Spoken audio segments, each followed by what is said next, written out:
সৃষ্টির অনাদিকাল থেকে প্রকৃতি আর অপরূপ সৌন্দর্যে মানুষকে মুগ্ধ করে আসছে। পাহাড়, অরণ্য, নদী আর ঝর্ণা এই মোহিত রূপে প্রেমে পড়ে মানুষ ছুটে বেড়ায় দিগন্তর পর দিগন্তর। সেই অদম্য টানে এবারও সফরে আমরা ৬ জন মহিলা একসঙ্গে বেরিয়ে পড়েছি ঝাড়খণ্ড নেতারহাট, বেতলা ও রাঁচির উদ্দেশ্যে। আমাদের প্রথম পর্বে ছিল রাঁচি থেকে নেতারহাট সফর। আজ দ্বিতীয় পর্বে আমরা রওনা দিচ্ছি নেতারহাট থেকে বেতলার পথে। অসাধারণ সব প্রাকৃতিক সৌন্দর্য, আজ আপনাদের সেগুলো ঘুরিয়ে দেখাবো। সস্তায় হোমস্টে থেকে শুরু করে লোকাল ধোসকা খাওয়া, কোয়েল ভিউ পয়েন্ট, জঙ্গলের গভীরে লুকিয়ে থাকা আপার ঘাগরি ঝর্ণা, তেতরা যুগের কিংবদন্তি পরশুরামের তরোয়াল, রোদ ঝর্ণা, সাগা ভিউ পয়েন্ট। সবশেষে আমরা পৌঁছে যাব বেতলার হোটেলে, যেখানে কাটাবো আজকের রাতটা। নেতারহাট বেতলা রাঁচি সফরের দ্বিতীয় পর্বটি শুরু করলাম। আমরা নেতারহাটে এসে যেই হোমস্টের ওনার আছে তার সাথে আপনাদের পরিচয় করিয়ে দিই। দিদি, আপনার নাম क्या है?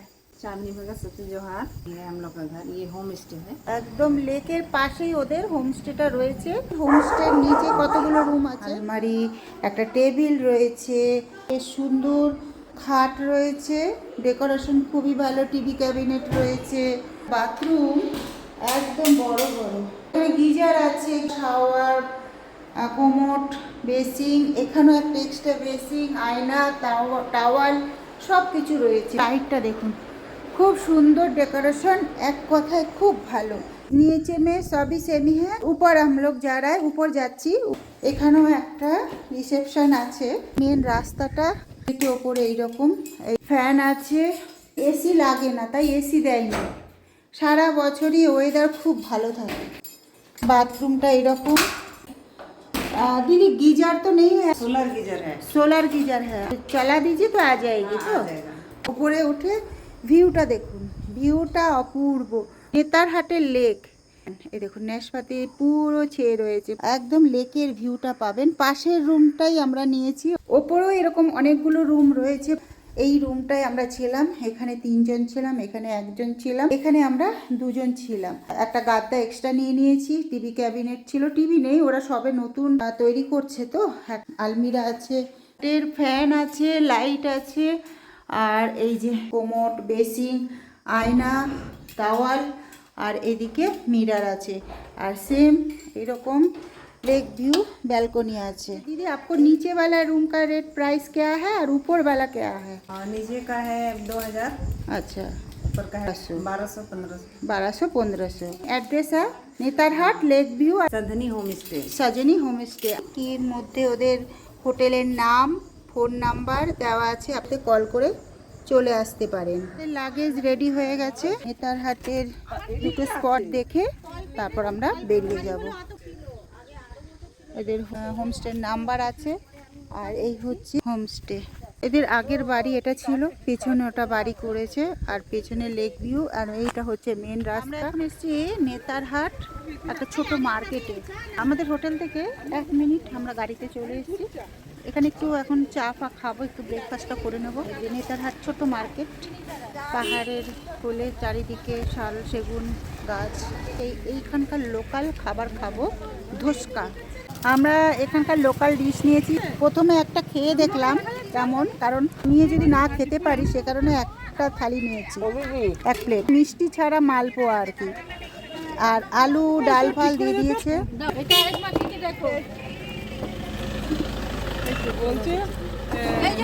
নেতারহাট আছে, এই জুসটা খাবেন। আমরা এখন কোয়েল ভিউ পয়েন্ট দেখতে এসেছি। আজকে আমাদের নেতারহাটের সেকেন্ড ডে। এখন ঘড়িতে 10টা 20 হয়ে গেছে, কারণ আমাদের 8টায় বেরোতে বলেছিল, 9টায় বেরিয়েছি। সকালের টিফিনটা করলাম, ওখানে লোকাল ডিশ খেতে গিয়ে লেট হয়ে গেল। যাদের মনে করবেন অনেকগুলো কভার করার ব্যাপার থাকে, তারা কিন্তু এরকম তাড়াতাড়ি বেরোতে হবে। কোয়েল ভিউ পয়েন্ট, পাইন গাছের বাগান, সূর্যাস্ত এখান থেকে ভালো দেখা যায়।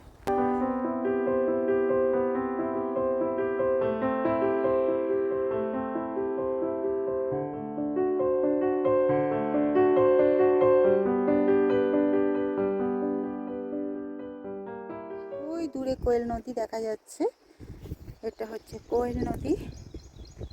মেঘলা আকাশের জন্য অতটা আসছে না।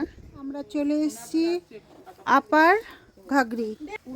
এই যে আপার ঘাগরি, এখান থেকে 100 মিটার দূরত্বে আছে। 20 টাকা টিকিট কাটতে হবে আর এখান দিয়ে যেতে হবে। এদিকে সব গাড়ি পার্কিং আছে আর এই রাস্তা দিয়ে যেতে হবে আপার ঘাগরিতে। নির্জন পরিবেশ, বৃষ্টি যেহেতু হয়ে গেছে, রাস্তাটা ভীষণ সুন্দর। এখান থেকেই ঝর্ণার জলের আওয়াজ শোনা যাচ্ছে। বাচ্চা ছেলেরা এখান দিয়ে নামছে, স্নানের জায়গা করে দিয়েছে। ঝাড়খণ্ডের নেতারহাটের অন্যতম প্রাকৃতিক আকর্ষণ আপার ঘাগরি জলপ্রপাত। ঘন শাল সেগুনের পাইনের গাছ, অরণ্যের মাঝে পাহাড়ি ঝর্ণা পাথরের গা বেয়ে নেমে এসে এক মনোরম পরিবেশের সৃষ্টি করেছে। বর্ষাকালে এর সৌন্দর্য যেন কয়েক গুণ বেড়ে যায়, চারপাশের পাখির ডাক, সবুজের সমারোহ আর নির্মল বাতাসে। এবার আমরা চললাম টাঙ্গিনাথের উদ্দেশ্যে।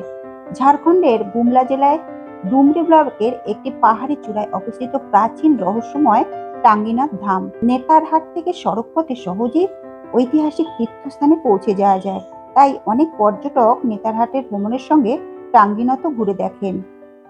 আমরা এসে গেছি টাঙ্গিনাথ। পৌরাণিক কাহিনী এই জায়গাটার মাহাত্ম্য আছে। তো সিঁড়ি দিয়ে উঠে যাচ্ছি, অনেকটা উঠে এসেছি একটা পাহাড়ের ওপরে, তবে এরকম ঘুরে ঘুরে যেতে হবে। ছোট্ট জলধারা, একটু একটু করে বিশ্রাম নিয়ে উপর উঠতে পারবে।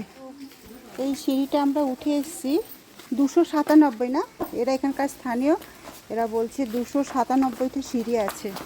আমরা এখন এটা উঠে আসলাম, সামনেই মন্দির আছে। অনেক পুরনো মূর্তি পাহাড়ের ওপরে একদম চূড়ায় রয়েছে। দেখুন সুন্দর করে এখন বাঁধিয়ে দেওয়া হয়েছে। ঝাড়খণ্ড ভ্রমণের এই স্থানটি অবশ্যই একবার দেখে আসার মতো। পুরাণ অনুযায়ী ভগবান পরশুরাম এখানে কঠোর তপস্যা করেছিলেন এবং তার ব্যবহৃত ঐশ্বরিক অস্ত্র টাঙ্গি এখানেই প্রতিষ্ঠা করেছিলেন। সেই থেকেই এই স্থানের নাম হয়েছিল টাঙ্গিনাথ।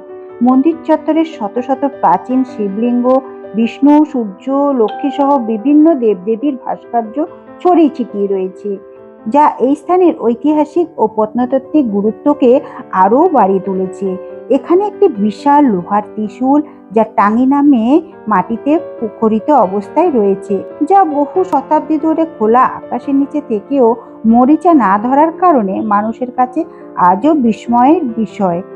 ইতিহাস, বিশ্বাস ও প্রকৃতির এক অপূর্ব মিলন ক্ষেত্র। ঝাড়খণ্ড ভ্রমণের এই স্থানটি অবশ্যই একবার দেখে আসার মতো।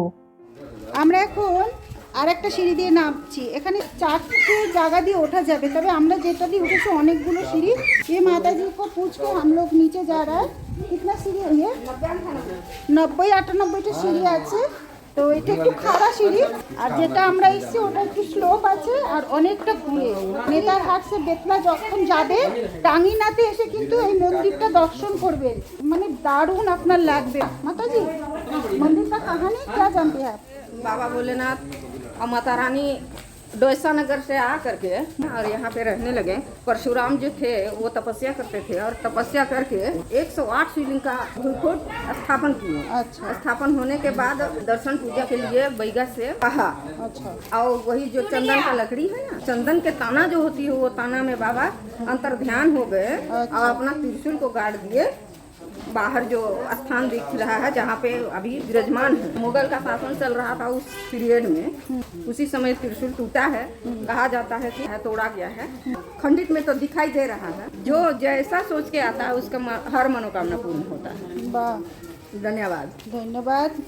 মাতাজি এখন আম খাচ্ছে, এখানকার লোকাল আম। সে বলছে আমরা ভুখ লেগেছে, নিচে যাচ্ছি খেতে। তা আসবেন অবশ্যই কিন্তু। এর পরের ডেস্টিনেশনে আমাদের গন্তব্য পাহাড়ের গভীরে সবুজ অরণ্যের মধ্যে লুকিয়ে থাকা এক অপূর্ব সৃষ্টি লোট জলপ্রপাত দেখতে। আমরা লোট জলপ্রপাত যাব, তার জন্য গাড়ি এন্ট্রি করতে হবে। এখানে অফিস আছে, এই যে আমাদের গাড়ি, এখানে এন্ট্রি করতে হবে ফোন নাম্বার দিয়ে, আর এখানে টিকিট দিতে হবে। টিকিট কি দেंगे? ওকে, থ্যাংক ইউ। তো আমাদের গাড়ি আর পার হেড মিলে আমাদের 110 টাকা, কিন্তু 100 টাকা নিল আর আমাদের একজনের ফ্রি করে দিল। আর এইগুলো টিকিট। এখন লোদ ওয়াটারফল যাচ্ছি। ঝাড়খণ্ডের লাতেহার জেলার ঘন অরণ্যের বুকে বরুহা নদীর ওপর 143 মিটার উচ্চতা থেকে নেমে আসা লোদ জলপ্রপাত রাজ্যের সর্বোচ্চ জলপ্রপাত, যা গভীরতা আজও এক রহস্য।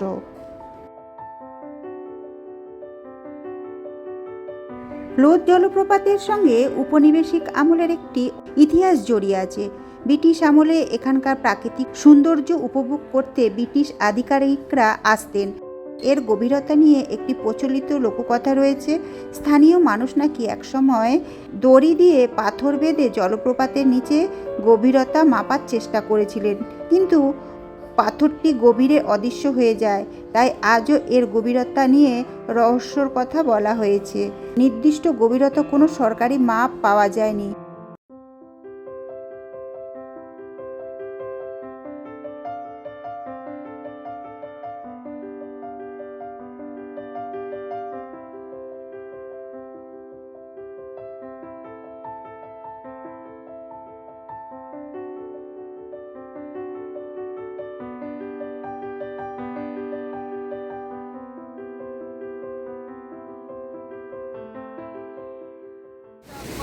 এই হচ্ছে দেখা হয়েছে, আমার ভিডিও দেখে যে সাবস্ক্রাইবার দেখা হবে, খুশি হলো, কথা হলো, অনেক বড় হবে। খুব বলে গেছে, বলো सब्सक्राइब करेंगे, कमेंट करेंगे। আচ্ছা, থ্যাংক ইউ। লোদ ওয়াটারফলে এসছি, আর এখানে পাতায় খেতে দেবে। এই যে গর্ত মতো পাতাটা, টুপি পাতা। এই গর্ত থেকেই খেতে হবে। গরম ভাত, বাস, ডাল দিচ্ছে।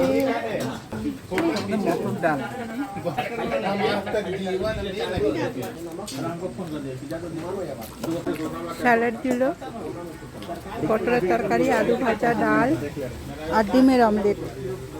লোদ ওয়াটারফল দেখে এসে আমরা খেতে বসে গেছি। এখানে অর্ডার দিয়ে গেছিলাম। আজকে দুপুরের লাঞ্চ হচ্ছে, প্রায় 4:45 বাজছে। মোটামুটি গরম গরম খাবারটা খেতে পাচ্ছি। ট্যুরের সেকেন্ড ডেতে এখন ঘড়িতে বাজছে বিকেল 6টা। সূর্য অস্ত চলে গেছে আর আমরা চলে এসেছি। বেশ সুন্দর দেখাচ্ছি আপনাদের।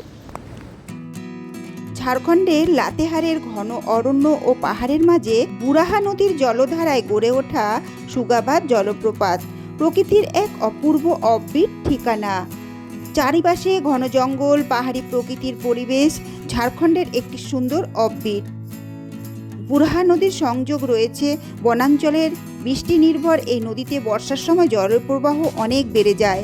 স্থানীয় ব্যাখ্যা অনুযায়ী সুগা কথার অর্থ তোতা। লোককথা অনুযায়ী একটি তোতা তার তৃষ্ণার্ত সঙ্গীর জন্য জল সংগ্রহ করতে না পেরে ছোট ছোট পাথর দিয়ে জল আটকে একটি বাঁধ তৈরি করেছিল। সেই থেকেই সুগাবাদ নামে পরিচিত। বর্ষাকালে জলধারা অত্যন্ত শক্তিশালী ও ঘূর্ণিস্রোতা হতে পারে, তাই জলপ্রপাতের কুণ্ডে নামা বা স্রোতের কাছে যাওয়া বিপজ্জনক। 2023 সালে এখানে প্রচণ্ড হারে দুর্ঘটনা ঘটেছিল। লাতেহার জেলার ঝাড়খণ্ডের পালামু টাইগার রিজার্ভের এলাকাতেই অবস্থিত।